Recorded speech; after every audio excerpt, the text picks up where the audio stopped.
Hello, welcome to New York Parrot Literary Corner. I'm Dustin Pickering, your noble and honest host. And we have our anthology. If you haven't taken a look at it, it's on Amazon. So please give it a look and tell us what you think. If you buy a copy, give it a review.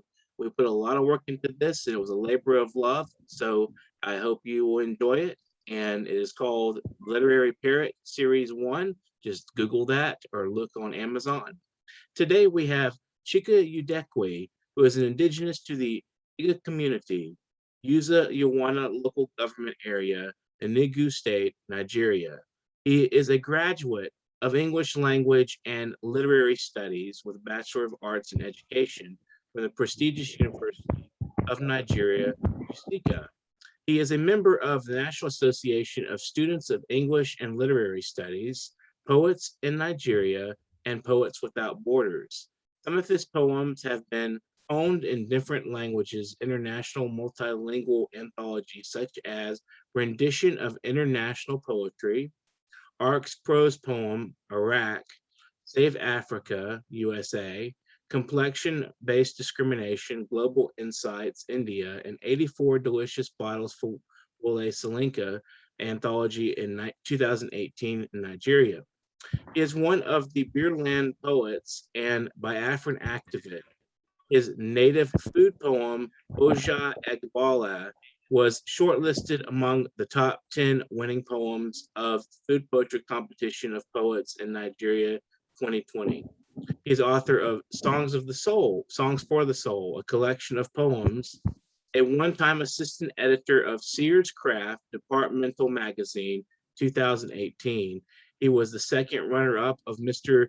Ujuku Solomon's Poetry Contest, Nigeria 2018, second runner-up of Chief Saleh Sharima Debate Contest, Nigeria 2017.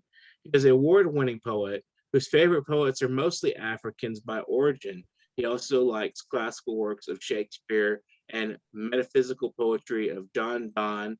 He also enjoys Percy Shelley, and it motivated him to scribble about nature and secularism. Thanks for joining us today, Chika. How are you? I'm fine. I'm fine. Good evening. It's almost 3 minutes after 6 here in Nigeria, Lagos State. Excellent. So it's getting kind of dark out there where you're at. Today it's afternoon in Texas, so it's pretty warm and humid, but it's getting the sun's up and everything, so it's pretty bright outside.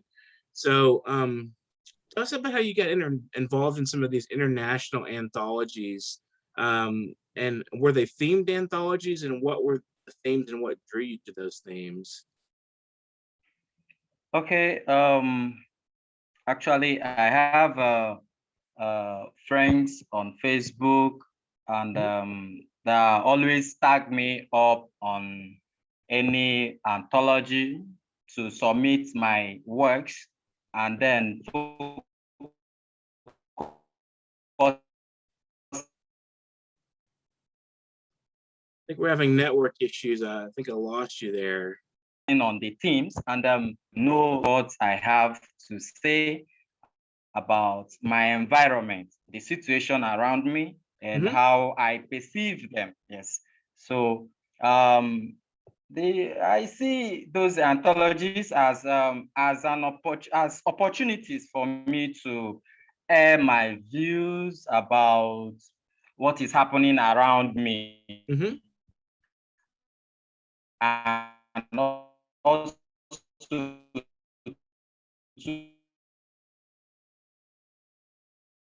we're having some connectivity issues here.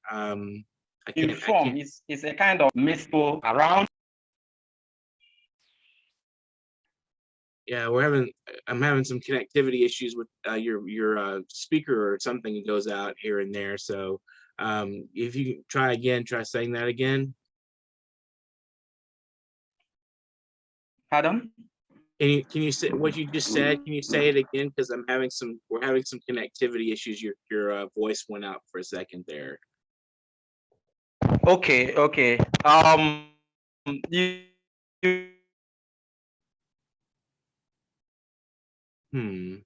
So you asked how and why I do, right? Right.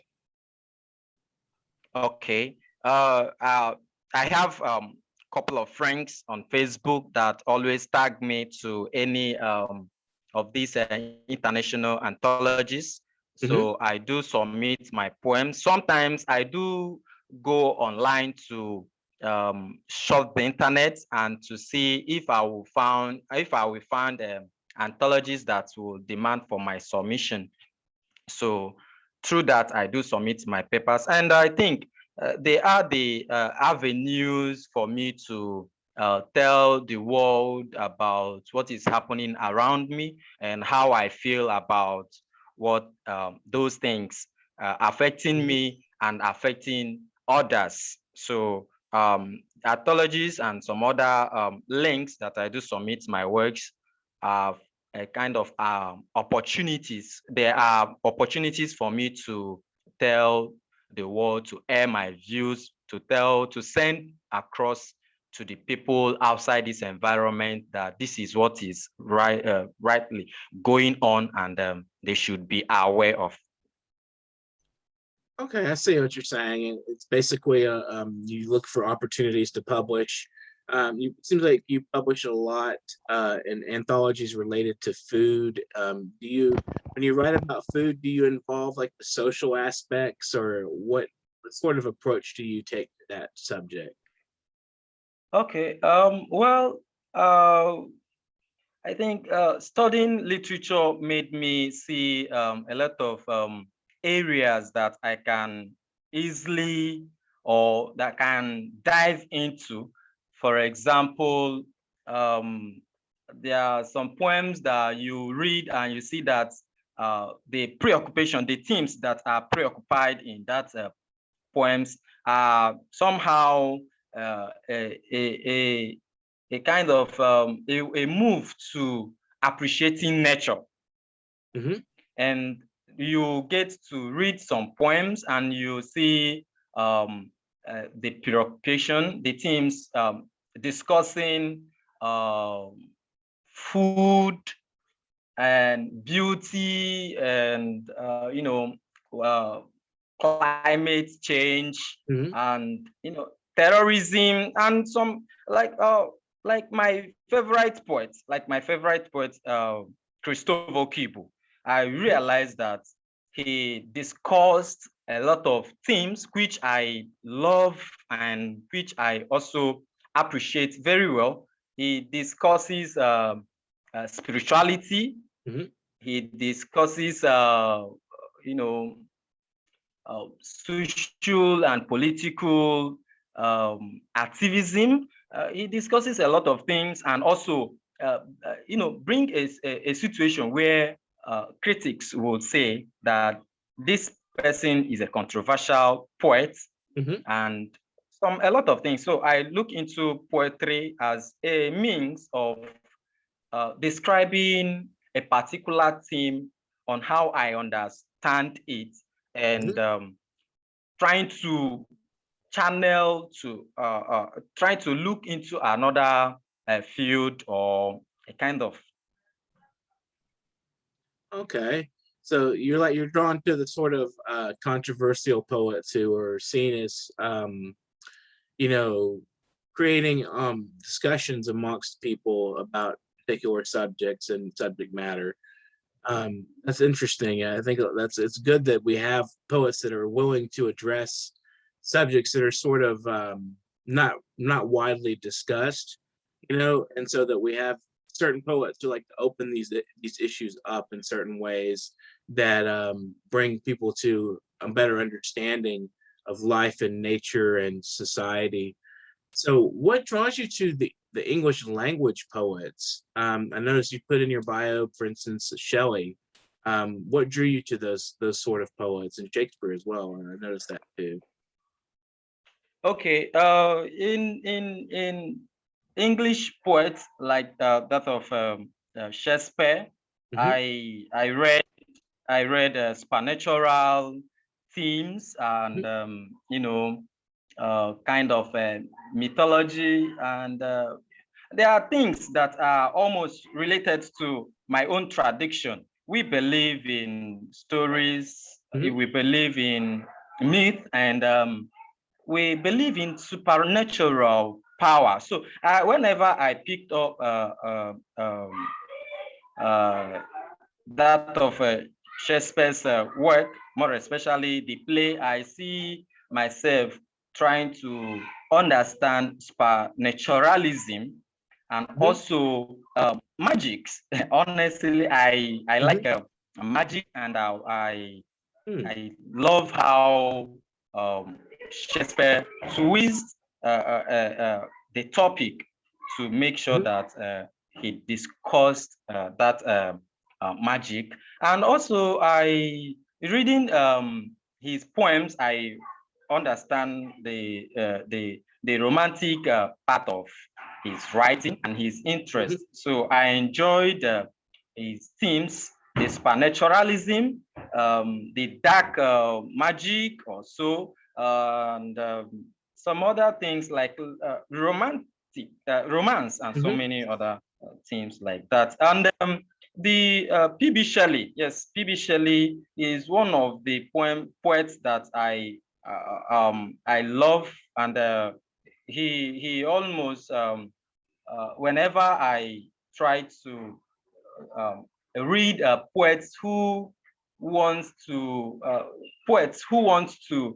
make impact, to give their own view of the society, how the society makes them somehow look frustrated, trying to change the theme of the society, trying to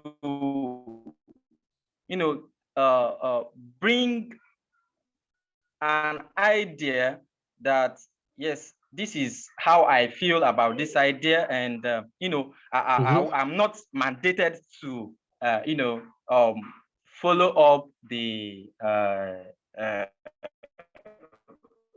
society or anything that will make me not to bring out my creativity or my feelings, my thoughts. So I see P.B. Shelley and some other English poets that deviated, which I may call them as non-conformists. Yes, they don't really conform to the societal norms or anything that will make them to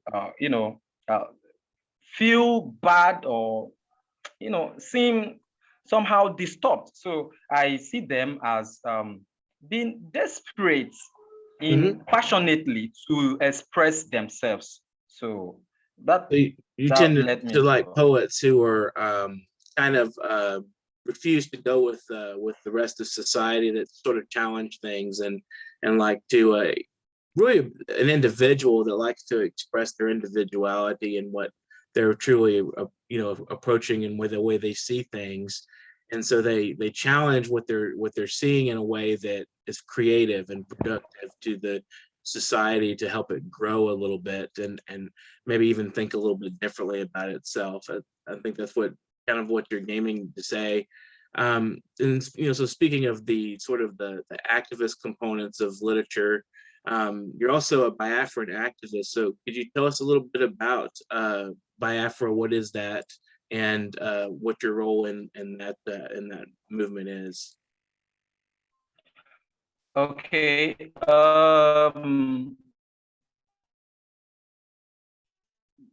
Biafra country existed.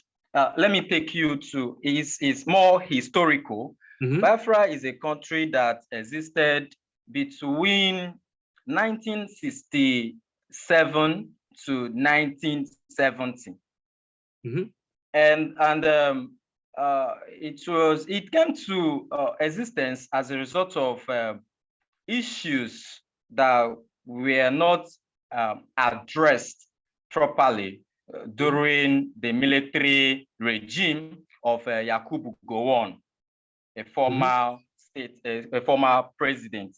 So the Biafra is comprises of the Igbo people in Nigeria and also a little minority groups, that of Ijaw and Ibibio and Ishekiri and some other minority groups. But the majority the majority ethnic group in Biafra is Igbo.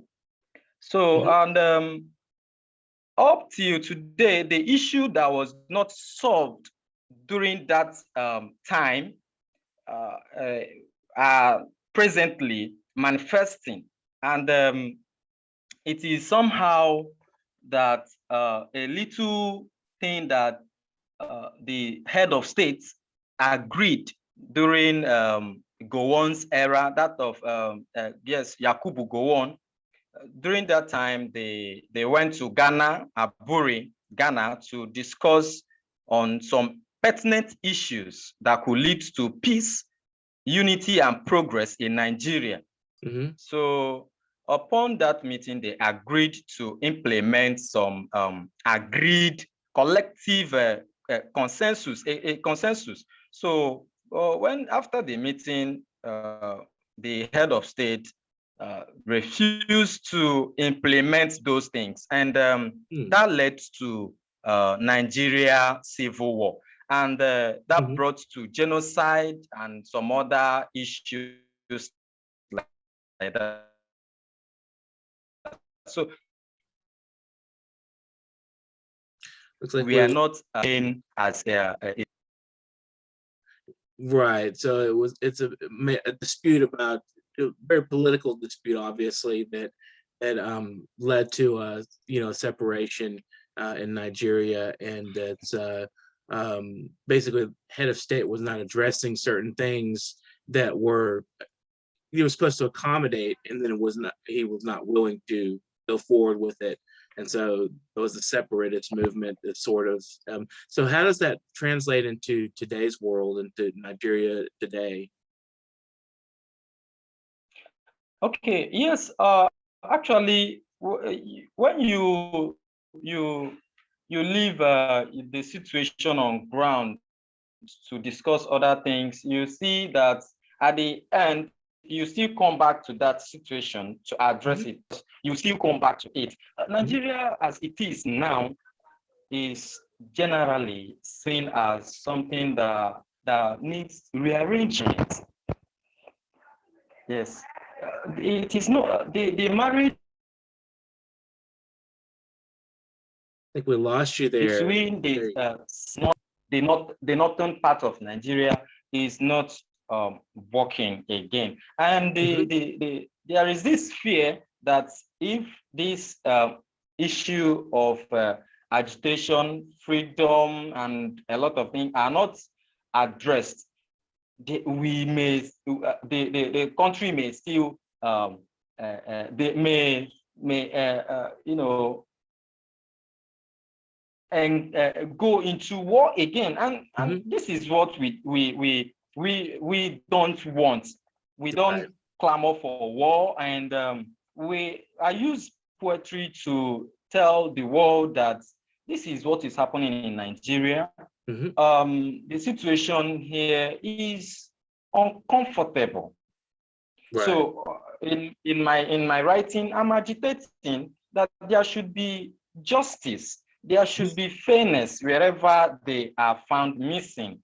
If people are agitating for a particular thing, that thing should be looked into and possibly solved, not brutalizing them or trying to make sure that they do not agitate or something. Everybody has right to agitation. So, and that is how I see myself as an activist, that I am called to agitate and voice out my feelings about what is happening in Nigeria. So I see literature, I see poetry as a tool that I would use to communicate to the world about the agitation of these people and why it should be addressed so that peace will reign, and we will start talking about the progress of humanity. So I use poetry to say, hey, we need to address this issue in as much as we are peace-loving people living in Nigeria. So I use poetry to address issues and support my view about the issues bothering me and some other people, majority of Nigerians, and so many other things. So why don't you share some poetry with us? Pardon? Can you share a couple of your poems with us? Okay. What I have a wildfire.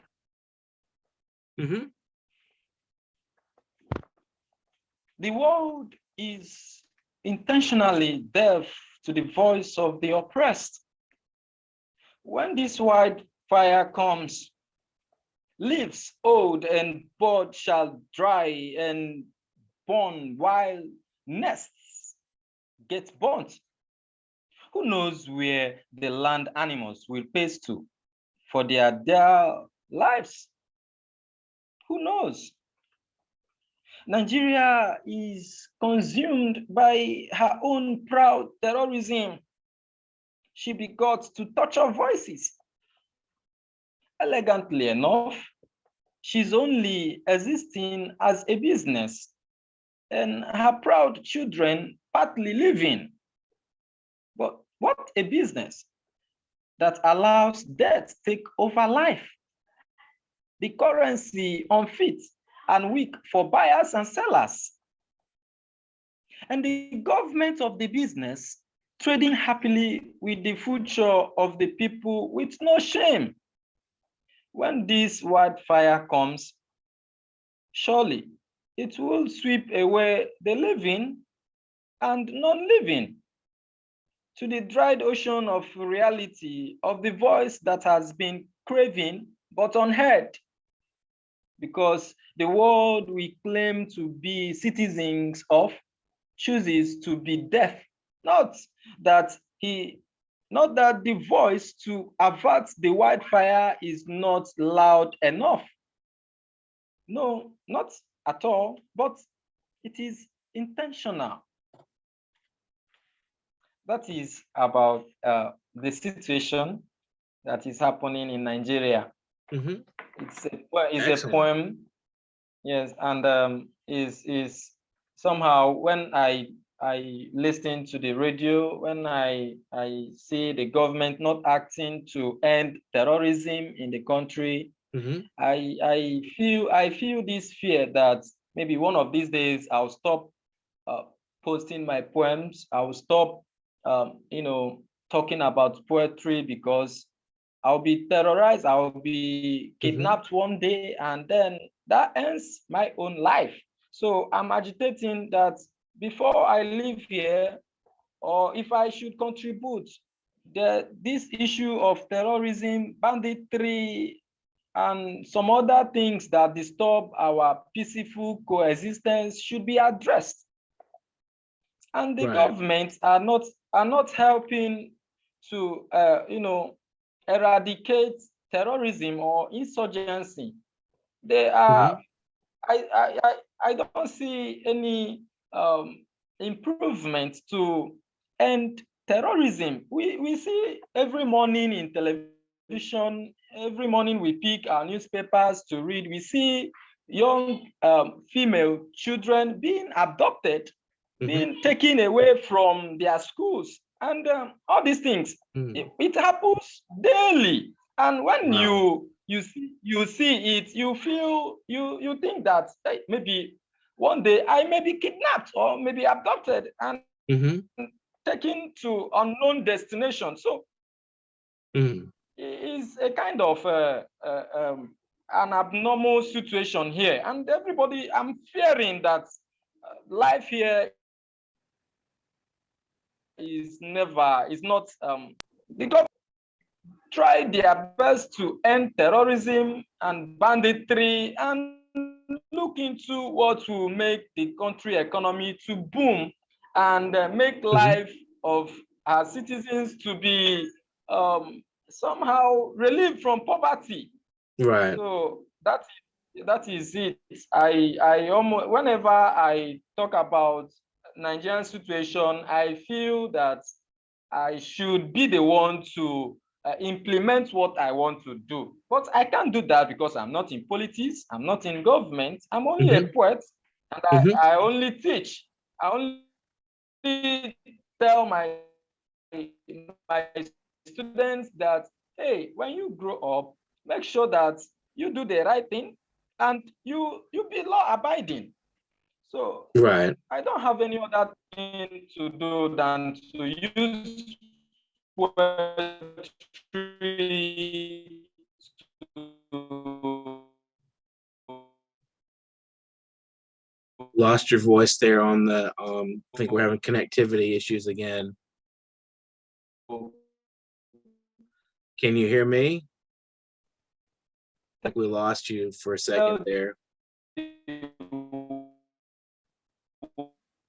is the Parrot Literary Corner, and we have Chika Udekwe from Nigeria.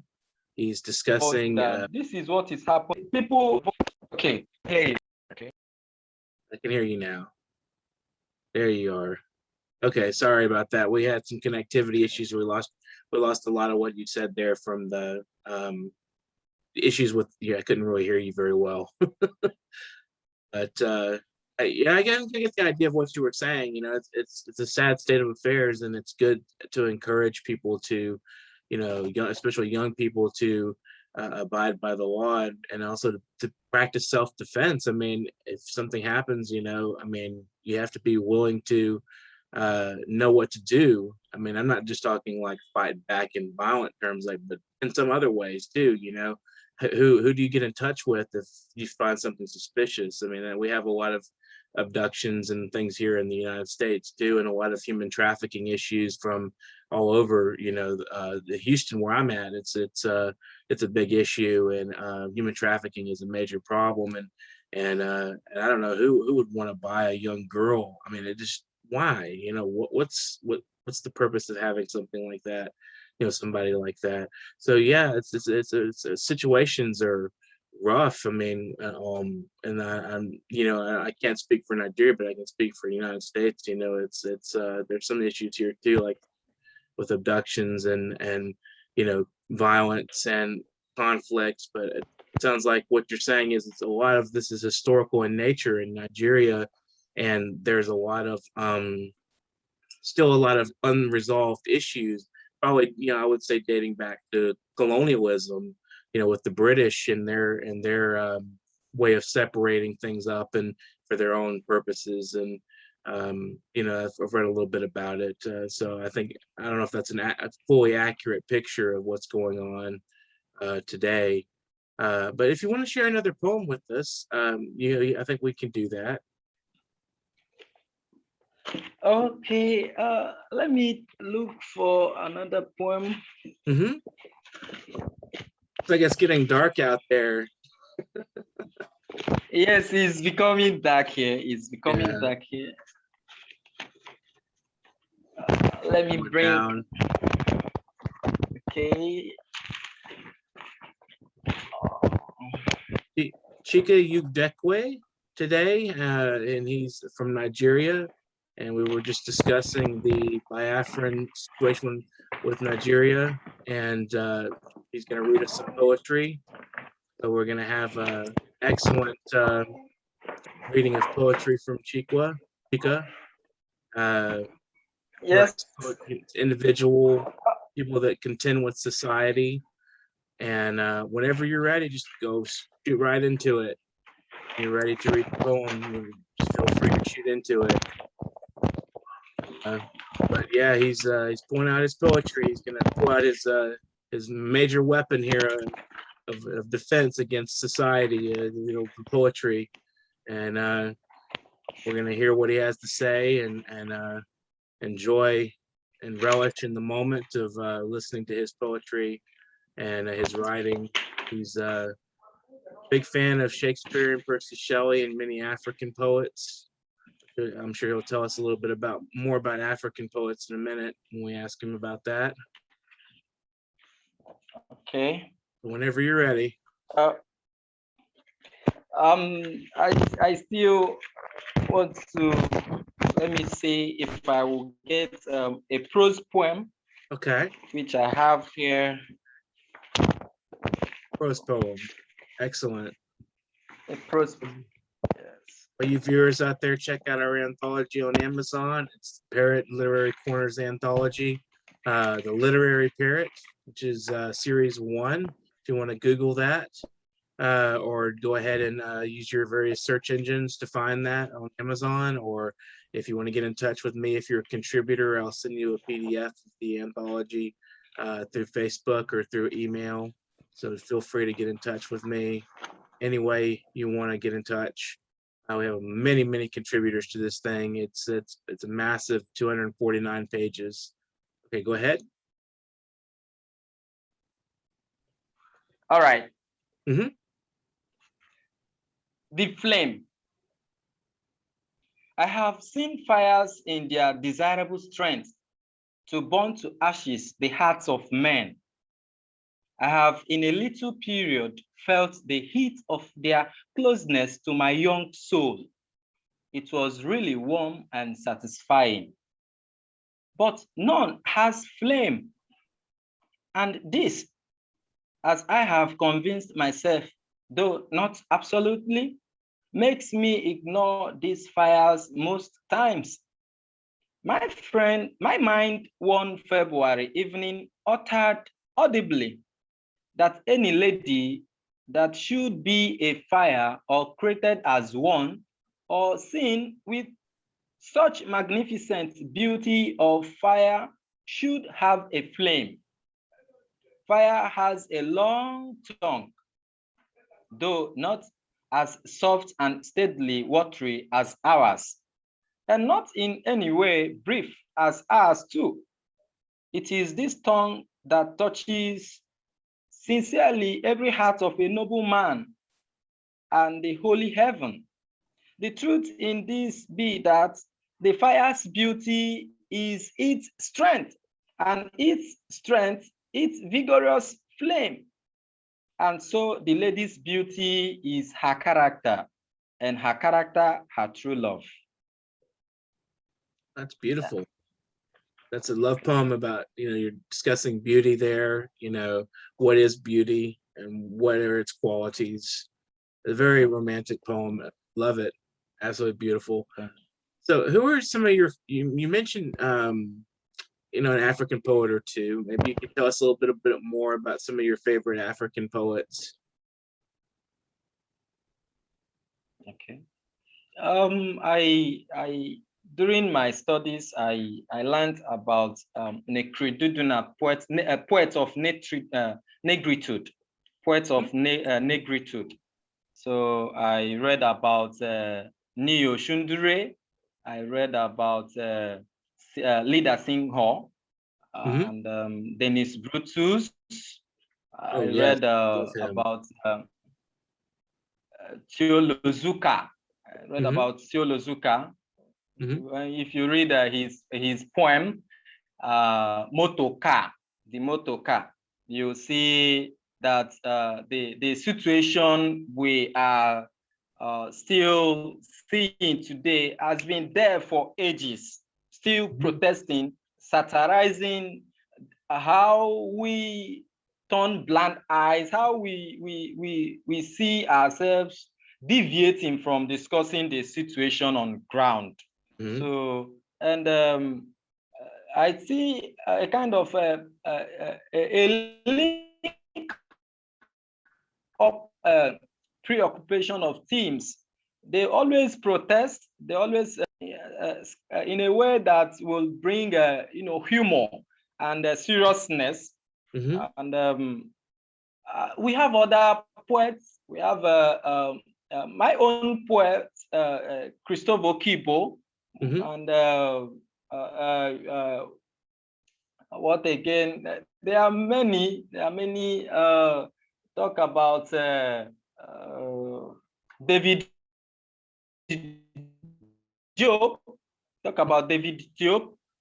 Talk about Shoyinka, Wole Soyinka is also a poet. And Philip.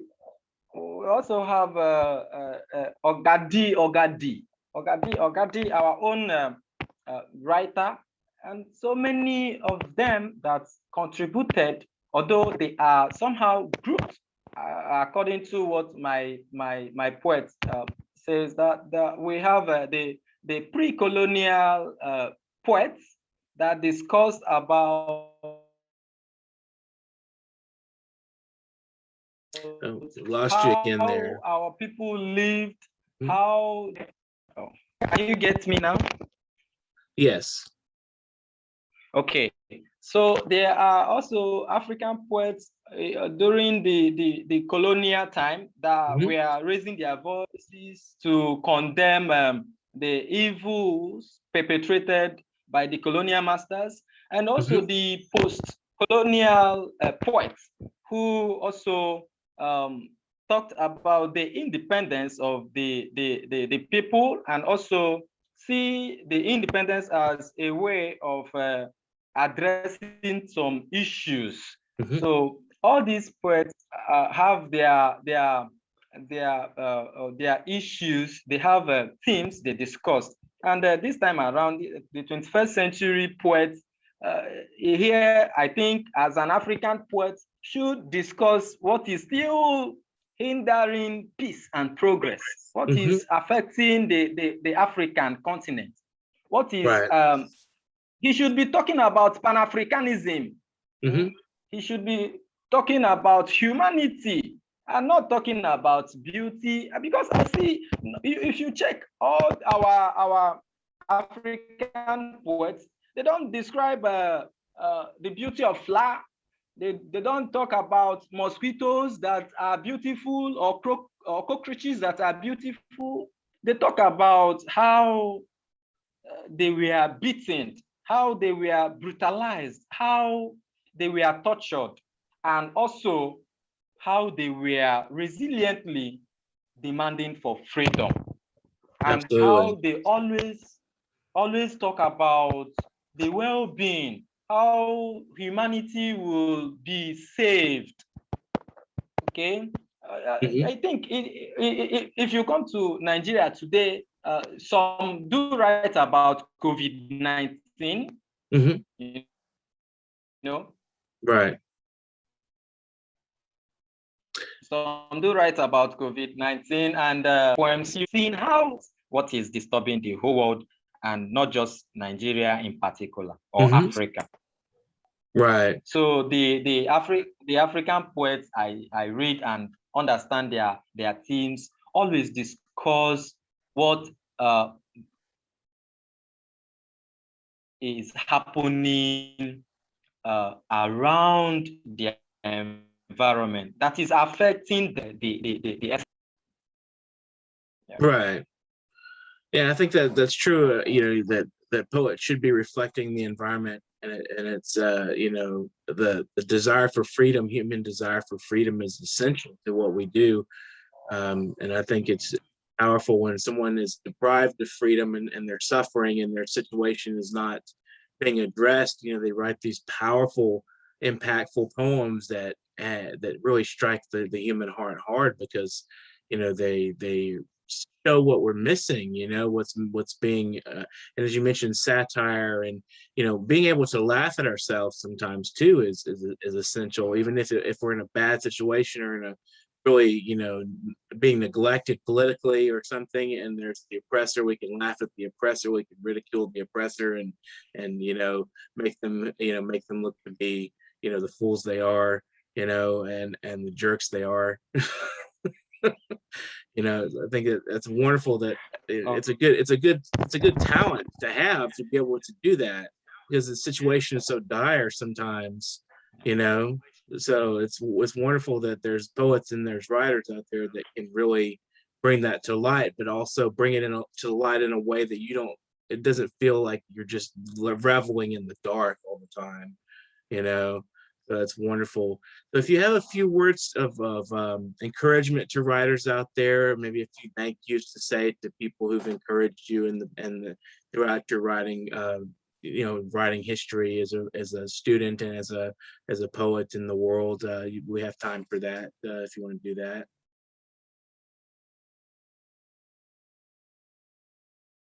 Are you there? Well, it looks like we lost connectivity there. I can see you, but I can't hear you. So this has been the Parrot Literary Corner, and I'm Dustin Pickering. We spoke with Chika Udekwe today in Nigeria, and he was a poet of excellent merit, and I believe we lost him completely just now. But it's quite all right, Chika. When you get this video, it's quite all right that it's good that it's okay that we lost you. We were running out of time anyway. Get our anthology, guys. Get out there and buy our anthology. It's a wonderful addition to your literary collection. Poets from all over the world represented, beautifully constructed, and full of art. Photographs of poets all over the country. Here in the United States, we have several poets. We have photographs. We have art from all over the world. Sweden, we have Bent Borklund is in there. We have the poet laureate, poet laureate for the United States. Ron Whitehead is in this anthology. Wang Ping is in this anthology. So you don't want to miss this. It's established voices, and it's poets of emerging merits coming out of the social networks that we have. A lot of Canadian poets, a lot of African poets, Indian poets, Chinese. There's a few Chinese poets. So take a look at it. You won't want to miss this. It's an excellent anthology. So thank you again, Chika, for joining us today. I'm sorry we lost you, but this has been the New York Parrot Literary Corner, and please subscribe. Don't forget to subscribe for our wonderful programming. You'll be notified immediately when we post something new. So that will be something you won't want to miss our new programs as they come up. We are the only platform for global creative minds. If you want to get in touch with me to be on the program, literary corner at newyorkparrot.com. It's literary corner at newyorkparrot.com. We are accepting donations at paypal.me/nyparrot. If you want to order the anthology, that will also help. You can order from Amazon, and we'll get a little bit of a royalty cut from Amazon. As you guys know out there, Amazon is a tyrant of sorts, but we would prefer that you go ahead and buy it to not buying it.